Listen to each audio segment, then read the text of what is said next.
What's up, everybody? It's the Alex Leak and Friends NFL podcast back for another week. I'm your host, Alex Leak. We got Chris on the show. What up, Chris? What's up? How you doing, man? Doing good. Good to have you on. This will be the 2020 Week 2 0-1 Falcons at the 0-1 Cowboys episode. Big game between these two teams. Statistically, if you drop to 0-2, your chances of making the playoffs are diminished a lot. So a lot on the line for both these two teams. And coming in, you had to be a little bit worried with all the injuries that Dallas was facing. 3 tackles not playing and 2 starting linebackers. Oh yeah, man. It just seems like there's a slew of injuries around the league, but like Dallas is getting hit in all the crucial points that are hard to replace. Some of the production that they're missing right now. Yeah. But, I mean, find a way to win and hopefully get those players back soon. Yeah. Um, so getting into this game, some 3-and-outs to start the game. What do you think, Deion Jones? What do you think of the offensive line for Dallas early on? Were they struggling in your mind to start the game? They've been struggling, since week 1, and it kind of carried over. But I feel like as the game progressed, they got the hang of it a little bit better. But I've Yeah, been nervous with Tyron missing and Lael Collins. Those tackle positions are hard to replace. So I've been a little nervous. But yeah, I was once I saw Dak was kind of running for his life from the jump, and then yeah, not holding on to the ball. I was expecting rough day. tragedy. Yeah, and your 2 tackles that were starting they're both making their second career start, so no experience there really. So tough place to be in to start the game. Um, and turnovers early for whatever reason. The Cowboys couldn't hang on to the ball. Deion Jones with a strip sack. Now the fumble by Dak Prescott on the Deion Jones sack, I thought was just Prescott trying to do too much. He was trying to flip the ball out and get a pass off before he got sacked, and he got the ball hit as he was getting ready to throw it. Do you think sometimes Prescott tries to do too much and can get himself in trouble that way? I do, but that's also something I love about Dak Yeah, because he's not scared to try to make something happen. And while maybe it's not a safe bet, from my point of view, I mean Dalton Schultz was wide open for yeah, the pass. So if Dak makes that play and they get a big chunk out of it, we're not even talking about it. You know what I mean? So it's kind of just that flip of the coin, like you yeah. get lucky, sometimes you don't. I mean, sometimes I wish Dak would tuck it or he holds the ball too long. But in my eyes, I like the aggressiveness. Yeah, that's pretty much his style of play. You're gonna win some, you're gonna lose some, but I think you'd rather have a guy trying to make plays than not. And I think Dak's got a little bit of that Brett Favre in him, where he's always trying to, whether he has to flip the ball sideways or do something crazy, he's just trying to make a play. Oh yeah, and I mean that got old Brady in trouble a few times, and that's what happens with those type of quarterbacks that aren't afraid to let it fly or try to make whatever, make something out of nothing. Sometimes, like you said, you win, Mm-hmm. and it's a great thing that we're talking about for decades. And then other times, it's like, man, I really wish he wouldn't have done that. Like I see what you were doing, but damn, bro, wrong Yeah. place, wrong time, like wrong Yep. situation. Yeah, and it's all about situational awareness is key, and that comes with years, of playing the position. And it's safer to make a risky play like that early in the game than late. The Falcons' first play after the turnover, a 22-yard touchdown pass from Matt Ryan to Calvin Ridley, and the Falcons go up 7-0. And then Zeke fumbles the ball, but he's luckily to recover his own fumble. But then Zeke fumbles again, this time recovered by Falcons defensive tackle Grady Jarrett. Now, I don't even know how much this is on Zeke, especially the second one, because Foye Olukun, I'm not really sure how to say his name, but that guy forced three forced fumbles in this game with that peanut punch, punching the football out. I love it when those players do that. It's pretty hard for anyone to hang on the ball when it's getting punched out like that. Yeah, and it seems like he practiced that play a lot, but Yeah, he was just getting all ball too. Like you don't see many players, hit the ball square, that often, that many times. Like he was very accurate with that punch. yeah, it's true. You could tell he was practicing it and thinking about that coming into the game. A defensive missed assignment. Matt Ryan, 42-yard touchdown pass to a wide open tight end Hayden Hurst. Was defense a concern of yours throughout this game? Giving up 39 points, you guys were able to overcome it, but not ideal. Yeah, I've been very, very unhappy with defense through the first 2 weeks of the season. They are very, very scary. Mm-hmm. It makes me wonder how deep they could really go in the playoffs if they don't turn it around pretty quick. And I mean, I was hearing all sorts of great things about this defensive line, and I'm wondering where DeMarcus Lawrence is at, where all these big playmakers and big defensive linemen that were supposed to make big impacts are at. We're Yeah, not generating a lot of pressure at all. I mean, we're struggling with Atlanta line who's not very, stout in this league. I don't think they're even a top 10 line, maybe not even top 20. So, and to only have one sack, I think, and very minimal pressure. Yeah, I'm just, with all the injuries in the secondary, and you're missing your middle linebacker, your Mike linebacker out there, mm-hmm. who's pretty much the quarterback of your defense. That could be a Veteran big, Sean big Lee. part right there. Not having Vander Esch and Sean Lee out there, that could be a big part. Yeah, and then now, Owuzi's hurt. Anthony Brown is hurt. Mm-hmm. Trevon Diggs, he missed practice. So, he's injured. Jordan Lewis is nursing an injury. He just came back last week, was his first game.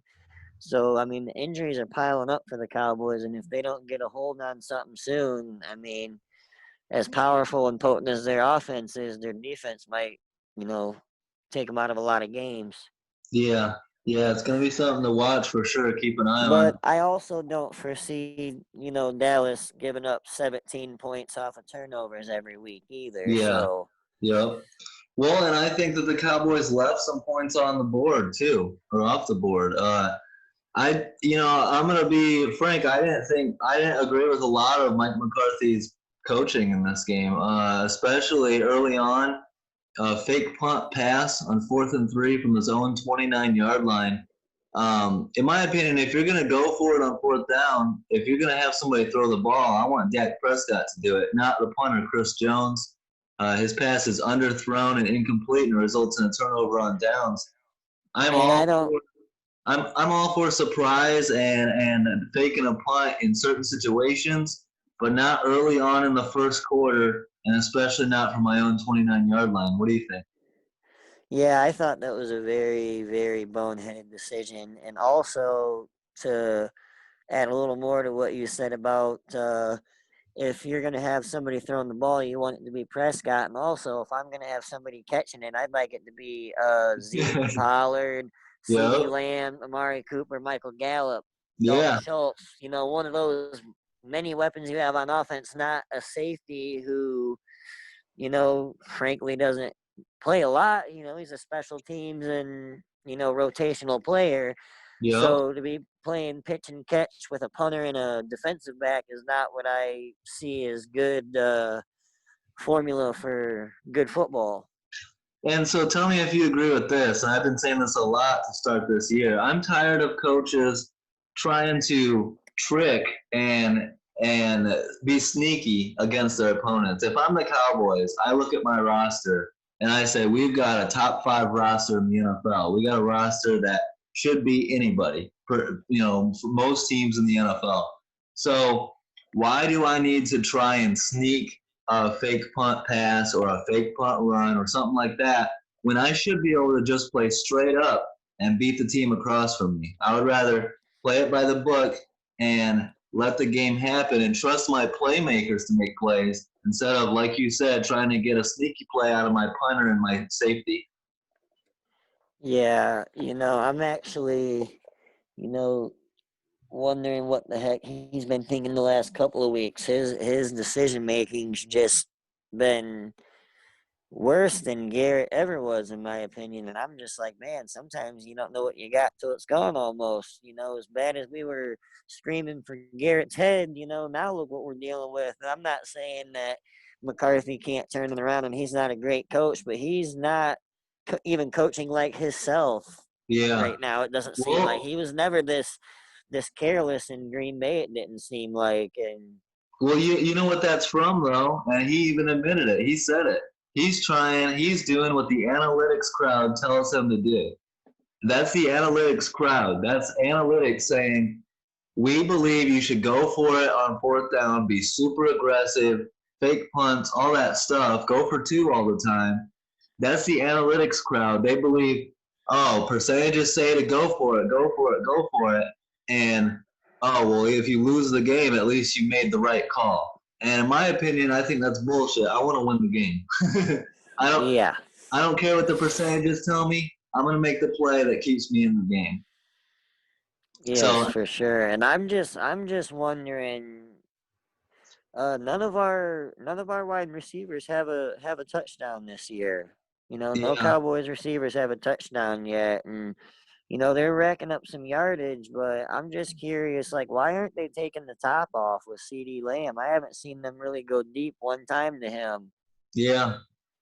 I'm not sure And about that. and you would think with all those weapons, they can't double team everybody. So it's a miss. Any one of your receivers, any one of your starting three that has a one-on-one is a mismatch for dang near anybody in the league. Yeah, yep, Outside of a handful of defensive backs, you have a mismatch with any one of those three guys one-on-one. yeah, yeah. We'll have to see if they start doing that more as the season goes.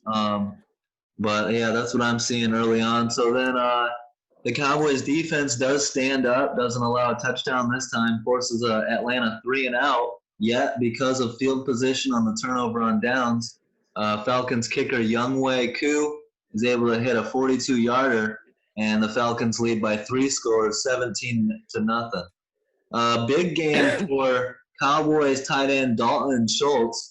He really brought it, got his first career touchdown in this game, but is hit and fumbles early on another peanut punch by that linebacker, Foye Alujan or something like that. But great play by him, and Atlanta takes over again. They had to be driving you nuts, down 17-0, and giving up fumbles left and right. Yeah, I was just wondering what the heck. I was ranting and raving and Yeah, yelling saying at your some choice TV. word saying Yep. some choice words. I was actually at Wings and Niles watching the game. Okay. And so I'm like, wow, I came out for this, and then that last one, and I'm just like, what is going on? Why can they not hold on to the ball? Like every single player, like, and then there was one by Pollard where he was barely down, and that would have been another fumble Yeah. that was recovered by Atlanta. So that's, in my mind, they fumbled the ball 5 times in the first 15 minutes, Yeah. and I was I like, know. this is the worst football I've ever seen in my entire life. Yeah, it was pretty sloppy to start out, and another kick, and the Cowboys are And down 20-0 by the end of watching. the first quarter.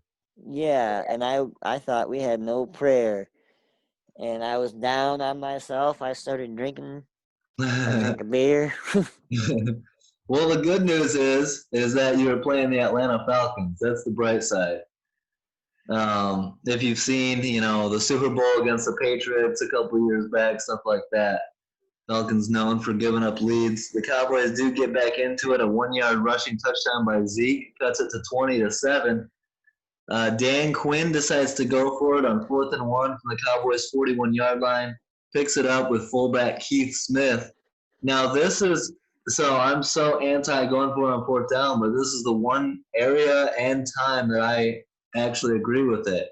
When it's all about field position and what you have to gain versus what you're risking. And so if it's 4th and 1 from your opponent's 41-yard line, I don't have a problem with going for a 4th and 1. 4th and 1 is you're for the most part you should be able to pick up, And even if you don't, you're still in their territory. You're not giving it up in your own territory. So there's a And you time have and a place to go 20-point for cushion. it, and I agree with that. Then Matt Ryan, 3-yard touchdown to Calvin Ridley. They go for a 2-point conversion, which I'll never understand, and the Falcons don't get it and lead 26-7. Like, what's the difference? Another, question here. Like, what's the difference between 27 points, 27-7 lead, and 28-7? I don't understand it. I don't get why Dan Quinn wants to be super aggressive here, or just kick I mean, it. I get okay if we get it, we're up.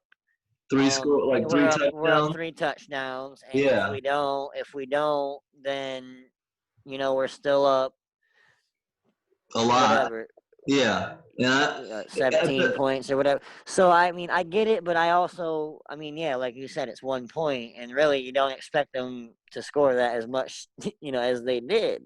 But yeah. Well, I don't feel the need to be aggressive there. I only want to be super aggressive when I have to be. And so, sure, you don't, let's say you do kick the extra point, you go up 20. Would you rather be up 21? Sure. But there's so much football left to be played. It's not even halftime yet. Let's wait and see. Let's get to the fourth quarter and see how the game looks then. But before we start making some decisions to try and catch up with an extra point here or there. You know what I mean? yeah, So I don't know, but 26-7 lead. Uh, Cowboys come down a 33-yarder by Greg Zerlin, makes it 26-10 with just under 2 minutes left in the half. But the Cowboys defense struggling, lets Atlanta come back down.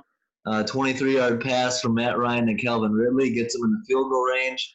And Younghoe Koo hits a 41-yarder in the final seconds to give Atlanta a 29-10 halftime lead. I saw some of your posts at halftime and stuff.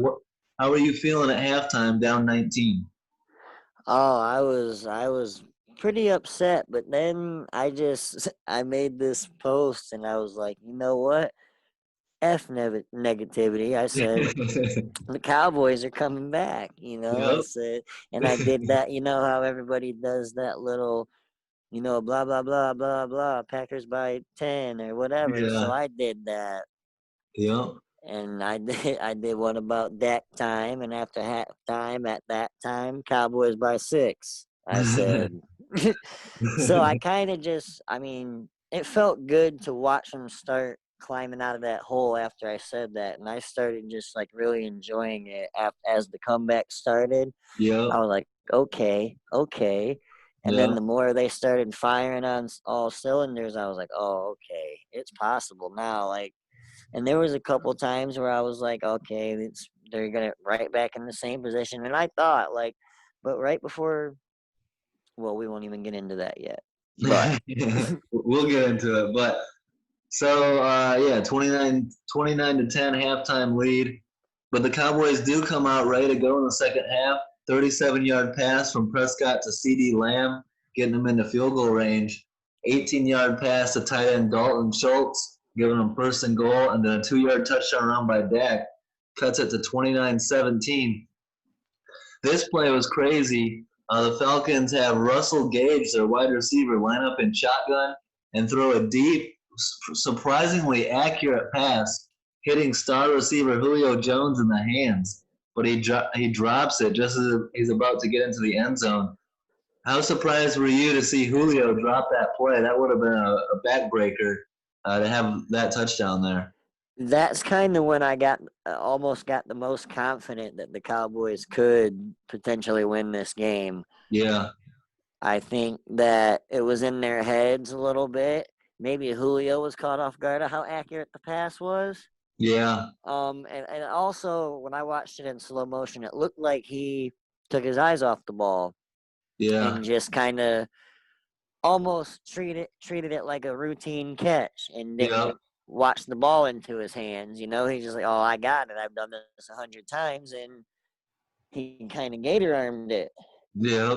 Yeah, it happens. It happens to the best of them. But I Um, was definitely very, very surprised. yeah.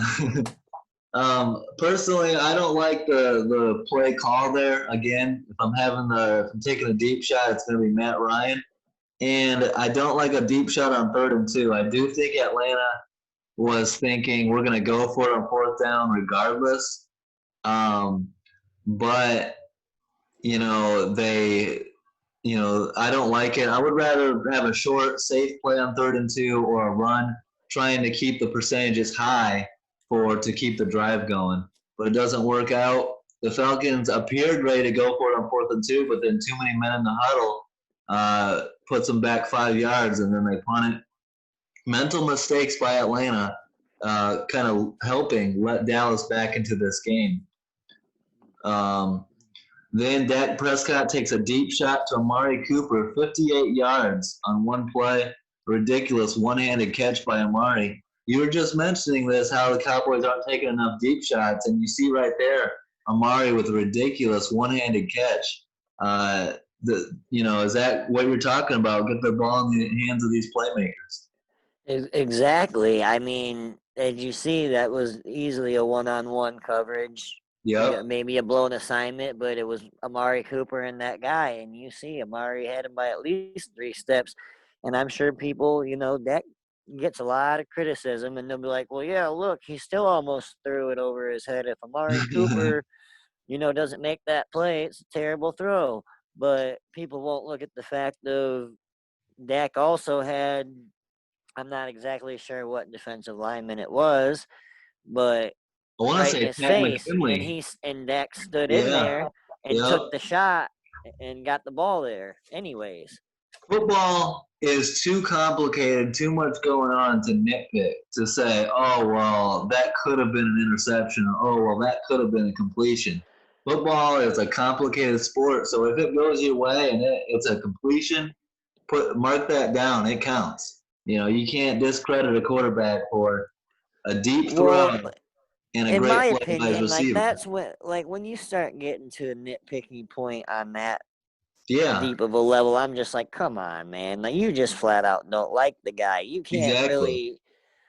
really, you can't say he's not he's that's all I hear from Cowboys. He's trash. Dak is trash, and I'm like, I get you don't like him, but he is not trash. He's easily, in my opinion, a top 10 quarterback in this league, if not Yeah. higher. Well, I mean, that could come from jealousy, them calling them trash. I mean, you watch a lot of football. You've been watching football for a lot of years. You know talent from the quarterback position when you see it. So if you like Dak, that's enough right there. You know what I mean? Well, I'm just gonna say I see how much love that guy over there in Philly gets, and like if you put the two resumes up and look at the numbers, because that's what matters. Look at the numbers, and Yep. Zeke, it's all Zeke, it's all Zeke. I get it. Zeke is very wonderful to have, but Dak doesn't turn the ball over nearly like Wentz does. I'm not saying Wentz is not a good quarterback, but if I can pick either one of them, I'm taking Dak. Yeah. 10 Yep. times out of 10 over Wentz right now. Look at their careers, and that's just what it is for me. And Yeah, that's and I not the don't think. bias, because I liked Wentz like at North Dakota State, but like he's not as great as the praise he gets, in my opinion. He can make some tough throws. Yes, he can make some plays, but he's not a good situational football player, in my opinion. He doesn't see the field. Like people say that can't read a defense or whatever. Well, doesn't look like Carson Wentz can read the defense very well either, or hold on to the ball. Dak very rarely fumbles, doesn't throw many interceptions. Yet Carson Wentz to me is like a turnover machine. Well, I'll say this: they both can be inconsistent, but they can both be elite. If things are going their way, I think Dak and Carson are closer than a lot of people say, because if you look at the end of the year, who's battling for the division title almost every year? Comes down to And Dak I'll versus give Carson Carson his Wentz. props. He also does not Yeah, have the weapons Dak has either. yeah, So, yeah. So it goes both ways, but I mean, but at the end of the day, it's also the health factor that plays in my mind. And Dak has been one of the most durable quarterbacks in the league since he's come in. yeah, I don't know. I don't think he's even missed a start, to be honest. Yeah, and like you said, cutting down on turnovers is even more so important in today's game than it's ever been. Possessions are so valuable. So, um, how concerned were you? Like you said, Dak's durability. How concerned were you to see him to go into that little tent and have Andy Dalton check in for 2 plays in the third quarter? Um, I wasn't really too nervous. I mean, I've seen Dak take hits, pretty gruesome hits. I mean, it's always scary to see him go in the tent, but to me, it didn't look like, That looked it too was bad. anything to worry about at Yeah, that moment. I yeah, figured he'd be back and it was just a protocol thing. yep. And then he comes back in 2 plays later, quarterback sneak, 1 yard touchdown, and cuts the lead to 29-24. So, like you said, they're getting back in this game quick. But the defense was a concern. Matt Ryan comes out, finds tight end Hayden Hurst for a 22-yard gain into Dallas territory, a big first down to kind of quiet the Cowboys' momentum. And then on 4th and 2, from the Dallas 40-yard line, head coach Dan Quinn decides to go for it, and Matt Ryan hits Julio Jones for 19 yards to keep the drive alive going into the fourth quarter. Ryan would throw an 8-yard touchdown pass to Russell Gage, and the Falcons are back up 36-24. But yeah, it was the defense. At that point, are you still believing in the comeback after they give up that touchdown in the early fourth? I mean, 36 points. It's hard for any offense to put up enough to beat that. I wasn't 100% like, oh, there's no way they can do it now, but I'll definitely tell you, like, I was not hyped like I was. I was just like, oh, man, I figured that was probably the dagger. I was like, man, that's probably it, but I don't know, man. Something crazy might happen. I just kept telling myself something crazy might happen, or, things happen all the time, or I don't know, sun shines on a dog's ass every once in a while. So I was just kind of in that mode. And Yep. after, like I said, I made that post, like, forget negativity. They're going to do it. So I was Yeah. trying to keep that positivity, but that touchdown definitely, I was like, ah. Well, you brought up the word dagger, and speaking of a dagger, this should have been it. Cowboys offense, they get the ball back after that touchdown, and they go 3-and-out. But instead of punting it on 4th and 5 from their own 39, head coach Mike McCarthy elects to call a fake punt run. He already called the fake punt pass. That one didn't work. He goes fake punt run here on 4th and 5. They get some yards, but they're stopped short.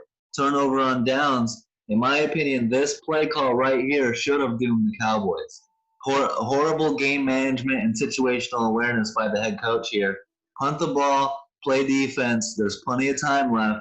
Instead, they call a fake punt run, and if you look on replay, there's eight Falcons in the box. They're ready for it. They're ready for some kind of fake. McCarthy calls it, and it results in a turnover on downs. What do you think of this play call? I was livid, Yeah, actually.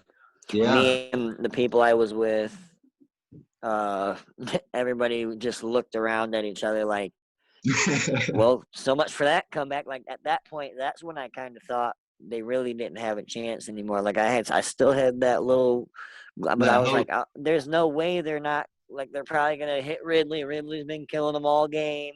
And Yeah, Julio's going to come in clutch, and it's all she wrote. I mean, look where they're at. yeah, So yeah. when they held them to just the field goal, I was like, okay, That was big. whatever. But now they got to score, like, fast and, like, Well, that right was about the so top. big. That holding them to a field goal is huge because if you give up a touchdown there, it's like 43-24, and I don't think there's any coming back from that. So the defense didn't play great all game long, but they had timely stops holding Atlanta to field goals that kept them in this one. And this was You a big know, one. and that's Well, one thing I always have liked about the Cowboys defense is it seems like they're always resilient. They may not always be the best, but it seems like they've always played a lot of bend but don't break defense when it exactly. I was just going to matters. say that. Yeah. Bend but don't break and keep it, even if you give up points, hold them to a field goal and keep a glimmer of hope.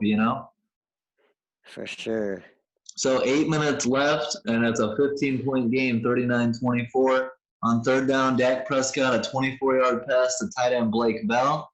Then on 3rd and 7, a 12-yard pass to CeeDee Lamb, and then a 10-yard touchdown pass to tight end Dalton Schultz. Dalton's first career touchdown catch. And so they're cutting into the lead. And this is just another mind-blowing decision by head coach Mike McCarthy to go for 2 here, down 9. I just don't understand this one at all. Try and explain this one, or tell me what you were thinking here, Chris. You kick the extra point. It's an 8-point game. It's a 1-possession game, and you can try for 2 to tie it. He tries for 2 here, doesn't get it, and it's still a 2-possession game. What am I missing here? I mean, to be honest, like in my mind, I was like, who in the hell paid him to blow this game? Who in the hell paid him to lose this game on purpose? Because it seems like he's doing everything but trying to win or give them a chance. It's like every time they have a glimmer of hope, it's like dangling a steak in front of a starving dog. I'm sitting there, I'm literally trying to keep my composure in the middle of this restaurant at this point. Dude, I saw Ron Rivera. Ron Rivera did the same thing last year against the Packers, and my tweet then was, Ron Rivera prefers to be down 2 scores rather than 1. It literally makes no sense. It's like basic math, and I don't understand why these NFL head coaches are still doing this, and they keep falling back on the analytics told me to do it. If the analytics are telling you to do that, then stop paying attention to the analytics, because they're leading you down the wrong path. So yeah, I mean, they get the touchdown, but they're still down 2 scores, 39-30. And with, what is this, like 5 minutes left in the game, I believe. A big play, Everson Griffin, the former Viking defensive end you guys brought in this offseason, records the only Cowboys sack of the game, forcing Atlanta into 3rd and long. A huge play by the veteran Everson Griffin to get the ball back to Dallas. You already a fan of his? To be honest, that whole defensive line has seemed sluggish to me. Like, Yeah. I mean, I've always been a fan of Everson Griffin because Me too. I'm actually a big fan of the Vikings. Like, if the Cowboys aren't any good and the Vikings are like in the playoffs and the Cowboys are out, I root for the Vikings whenever, the Cowboys don't got a chance or whatever. Like, whoever the Vikings are playing, I usually root for them to win. So him coming there was cool. I was like, heck yeah. But just, I'm wondering, where's D-Law? Yeah. I got this notification. I follow a lot of Cowboys pages, and this thing popped up. Yeah, D-Law is registered to vote. And in the comments section, I typed, I was like, well, yeah, is he registered to play too? Because I haven't seen him. Yeah. And just wondering where he's at. I don't think he's sniffed the quarterback this year. I mean, it doesn't seem like I've seen him even anywhere near the quarterback. So I'm just wondering what's up. Is he hobbled or injured in any way? But he's been missing since last season, I feel. Ever since he got that big payday. So I'm just wondering what's up. One of the bright spots, and tell me if you agree, I'm a big fan of Aldon Smith on that line. Do you like what he's been doing so far this year? Oh, yeah, actually. He seems like the one bright spot of that defense this year to me. And I've actually enjoyed what rookie Trevon Diggs has done as well. But Aldon Smith, great story, battling through all the off-field issues. And I was hearing great things all through, when they signed him, that he just looked like an absolute monster and he was in great shape. And he looks to be, maybe not exactly what he was. We'll see how the rest of the season goes. But, like I kept telling people, if he's even half of what he was, I'm happy with the signing, period. Yeah. Because he was a freak of nature. He was so good in San Francisco. So then tell me what you think of this, and this is a mind-blowing penalty in my opinion. Blindside block penalty called on CeeDee Lamb on a big play to Noah Brown. Unreal call. I don't understand what you're supposed to do here. Like, is CeeDee Lamb supposed to just get out of the way and let the guy make the tackle? It seemed like a textbook block, and I can't stand this rule in general. If you're going to be on, this is an old school mindset, but if you're going to be on the NFL field, you have to keep your head on a swivel at all times. It's your job to protect yourself. And I don't understand why NFL officiating feels the need to take it upon themselves to protect these players. That block is necessary for the big play. And I don't understand the call here. What do you think? I thought it was absolutely ridiculous. Yeah. The guy wasn't. I mean, I could see if C.D. Lamb hit him in the back, Yeah. or if the guy Or just hit him in the didn't see head. him, but he came, directly from a diagonal angle from him, Yep. not even a side by side angle. He Yeah. He come should have and seen shot him. blindside him. Yep. He was right in his view, and he just Yep. lit him up, in my Yep. opinion. And that's a great football play. That is a textbook block that you want to see to free your player. Yeah, That's did he how get many drilled? years? Yeah, but that's football, and that's a great Yeah. football hit. How many years did we see Hines Ward perfect that play for the Steelers? Oh, And exactly. and we loved him for it. And I don't understand penalizing CeeDee Lamb because the defender is not looking where he should be. I don't understand it. I'm like, is he supposed to? If CeeDee Lamb does what the NFL wants him to do there and just gets out of the way, when he goes to the sideline, CeeDee Lamb's getting ripped a new one by the coaching staff. So Yeah, it's a lose-lose situation, and they got to get a better handle on these officiating these calls because it makes zero sense to me. I posted the video of that block on Facebook and on Twitter, and if people want to respond to it, tell me what's wrong with that play because I don't understand it. But yeah. I wish somebody could show me or give me a rational answer on what was yeah, wrong with it, other than it was just a a great great. block. He just laid the wood on him. Is Yeah, all. and he hit him in the That was chest. that. That was a safety hit. If a safety did that, you'd be Yep, praising him. yep. Yeah, it's very weird, but good effort by C.D. Lamb. Then the Cowboys don't let it halt their drive. 38-yard pass from Prescott to Michael Gallup, setting up 1st and goal. And then a 1-yard rushing touchdown by Prescott cuts the lead to 39-37 with less than 2 minutes remaining. Man, it sure would be nice to have a 2-point conversion here to possibly tie the game. Oh yeah. You But know. you know what they say. Oh yeah. You know. um, Bonehead. So yeah, then I'm like, oh great, now look, now they gotta go pray for a miracle. yeah, now you gotta go kick an onside kick where the percentages are so low of recovering it, but they go for it anyways. And somehow, some way, the onside kick is recovered by corner C.J. Goodwin, and the Cowboys are still alive. Someone should let the Falcons know that they don't. The receiving team doesn't have to wait for the ball to go 10 yards to recover it. Like someone can get in there and recover it at any time, but they seem to be waiting for it to go, and the Cowboys recover it. You had to be ecstatic at that recovery. Oh yeah, I would at first I didn't think it was gonna make it 10 yards. I didn't even think it had. I thought it was gonna go right out of bounds, Yeah. and it almost was like a slow motion thing, and I was like, "Are you kidding me? What was It was Atlanta slow motion, doing?" yeah. And I mean, I was sitting there trying to think in any way, shape, or form, like, did they not know the rules? What was That's a going good through their point. head? That's a good point. Um, and I was like, were they scared? Did they think maybe they weren't confident in themselves to make a uh, a clear recovery, or stage fright or something? Yeah. So I don't know, but when I saw that it went 10 yards and I saw a Cowboy, I didn't know who it was, but I just knew he got on top of it first. Once it passed that 10 yards, I'm like, they fucking got it. Yeah. Oh, excuse my language, sorry. No, I you're was good. I was like, they got it. No way. Yeah, So because it's such I a was low percentage ecstatic. play. So cool to come away with it.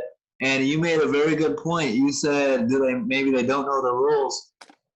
Post game, Falcons head coach Dan Quinn was asked that very question, and he said, "quote Our players know the rules for onside kick." End quote. But on Monday, Falcons owner Arthur Blank said on Sirius XM radio interview, "quote It's pretty obvious our players do not know the rules for onside kick." End quote. So if you're team owner, saying that, let me go ahead and throw Dan Quinn up on the hot seat.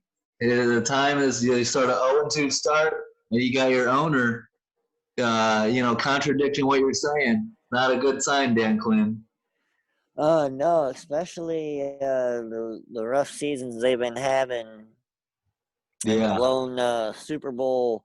Seems like ever since they blew that lead against New England, they just have not been the same team mentally, anything. Yep. And to be honest, it goes back even further than the Super Bowl. Back when the Falcons played in 2012, I believe, the Falcons played the 49ers in the NFC Championship game and blew a 17-point halftime lead then. So it's been a recurring theme in Atlanta of blowing leads in big games. Um, so the Cowboys get the onside kick, 24-yard pass from Prescott to rookie CeeDee Lamb to get the Cowboys in the field goal range, and then kicker Greg Zuerlein, aka Legatron, hits the 46-yarder as time expires, and the Cowboys beat the Falcons 40-39. So your post, reigns true. The comeback, an incredible game, and you had to be excited. Oh yeah, to be honest, when they got that onside kick, I told my buddy that I was with, I was like, dude, if they make this field goal and they win this game, I will do a cartwheel in the middle of this restaurant. And he said, no, you won't. You ain't got balls. I said, bet. And as soon as Greg Zuerlein hit that field goal, I did a cartwheel in the middle of Wings, etc. That's awesome. I wish I had been there to see that. That's cool. No joke. So, I mean, excitement and craziness for Cowboy fans and for the Falcons, despair as they blow a huge lead. And before Sunday, in this game, the Falcons scored 39 points and had 0 turnovers. Before Sunday, teams that had those stats were 440 and 0, and the Falcons blow it and lose the game. So now it's 440 and 1 all time. I love it. So Cowboys survived. They're 1-1. The Falcons fall to 0-2. Look at the stats. I mean, Prescott combines for 468 yards, 4 touchdowns, 3 rushing, 1 pass, 1 turnover, a fumble loss. But you're pretty happy with Prescott's performance overall? Oh yeah, I'm a huge Dak supporter. Yeah, big game, shows out and gets a must win. Zeke Elliott, 122 yards and a touchdown. How about Dalton Schultz? I mean, who's your regular tight end is didn't play. Who was that again? Blake Jarwin. Yeah, Blake Jarwin. So Dalton Schultz steps up. Had 9 catches for 88 yards and a touchdown. You got to be pretty happy with your number 2 tight end. Oh yeah. He definitely showed up. I was worried, but I mean, I've seen him make some plays here and there, so I was just glad to see him. Hopefully, he can continue that that momentum into the next week and keep bringing it. Oh And they yeah. also have a rookie in Sean McCune that I wouldn't mind seeing out there from Michigan that I know has big play capabilities. Nice tight end. Yes, sir. I like Blake Bell as well. I liked him back at I believe Oklahoma in college. I actually was not familiar with him. Yeah, he was a quarterback in college, and then he switched to tight end. He's been pretty good. But Go ahead. oh, I just have to before we end this podcast. I'm not trying to rush anything. I can talk Cowboys all day, No, but you're good. we have to give some props. Did you see Zeke Elliott, grown man, his way into for his touchdown? Yeah. He ran KZ over, and Yep. That's what you like to see, man. That physical running, especially at the goal line. I was like, wow. Yeah. That must have not. I mean, that they say those collisions sometimes are like little mini car crashes, and I believe it, man. That stuff, especially like without. It seems like you can hear more. Yeah, I love it. You can hear more of the helmets hitting each other and the pads hitting, and Like, I want fans to be there, absolutely, but I also love the sound effects. Oh yeah, they've been doing a lot of cool things in the sports here with that stuff, though. Yeah, and the shit talk. You can hear more shit talk on the field too.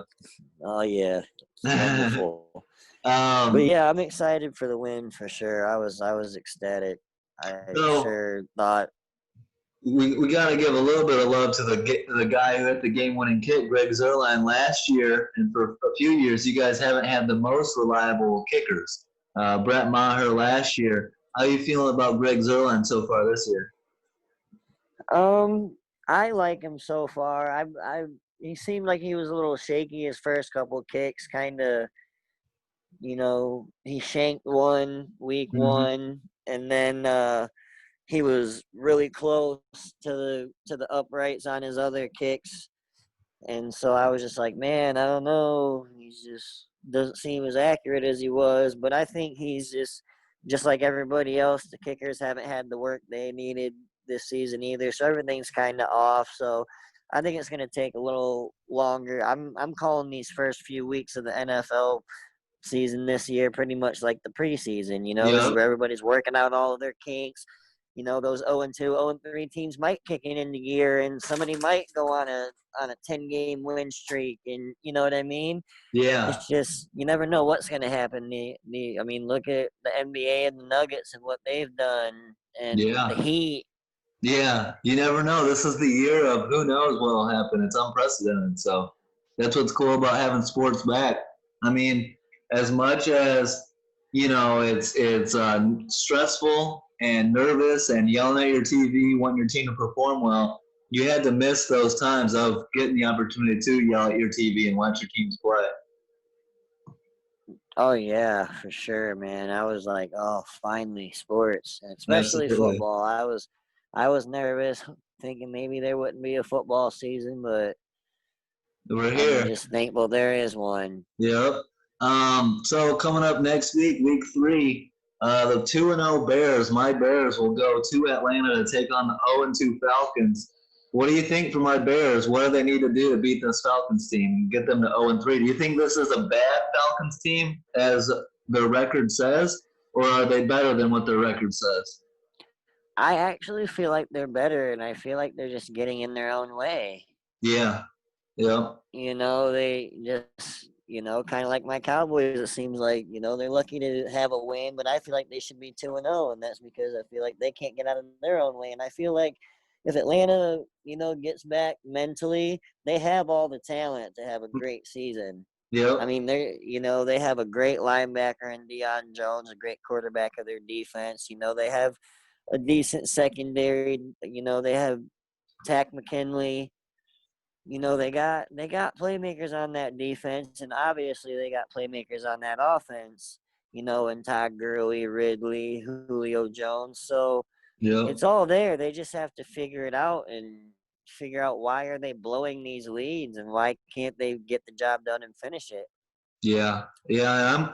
I mean, I kind of wanted the Falcons to be 1-1. I feel like an 0-2 team is going to be desperate and bring their A game on Sunday. So I think for the Bears fans, they're going to be, for us Bears fans, we're going to be in for a tough one in Atlanta, and we're going to have I to think really scratch and claw to get to 3-0.